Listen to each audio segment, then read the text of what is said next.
Logarithms are the second great transformation for strictly positive variables like prices, incomes, and concentrations.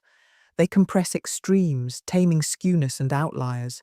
They often stabilize variance when spread grows with level, and they buy the percentage interpretation, resting on the approximation at the bottom. The change in the log is approximately the relative change. This table is the chapter's grammar lesson. 4 specifications, distinguished only by which variables enter in logs. Linear, units per unit. Log linear, roughly 100 times the coefficient, in percent, per unit of x. Linear log, the coefficient over 100, in units per 1% of x. Log, the elasticity, percent per percent. All 4 are ordinary least squares. The log linear model deserves its own page for a subtlety. Interpretation is easy. A 1-unit increase in x raises the outcome by roughly 100 beta%. Prediction is the trap.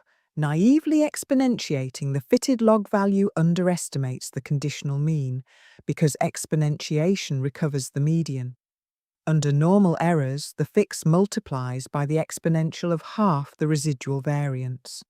Fitted to the apartments, the log price model gives a coefficient of 0.0061 with a small, robust standard error. An extra square meter is associated with roughly 0.61% higher price. Notice what the log model implies. The absolute gain in Chronor is larger for larger apartments.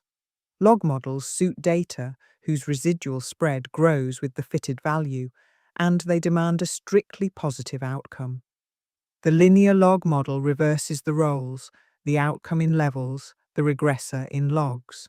A 1% increase in x is associated with the coefficient over 100 in the outcome's own units. The example pairs municipal income with log population, and note the practical relief. Predicting the outcome needs no correction, since it never left its original scale. Log both sides and the coefficient becomes an elasticity. A 1% increase in x is associated with a beta% change in y. Economists live on this form for demand, income, and cross-price elasticities, and it has a tidy property. Being dimensionless, it survives any change of units in either variable. The closing advice? Log those strictly positive variables for which percentage changes are more natural than absolute ones. This decision table earns a bookmark. Polynomial in x. The shape bends, but the outcome scale is fine. Dummy bins. Categorical x, or a step function approximation. Log outcome. The outcome scale is the problem. Curvature, multiplicative effects, growing variance. Log regressor. Percentage changes in x matter more than absolute. Both logged, the elasticity.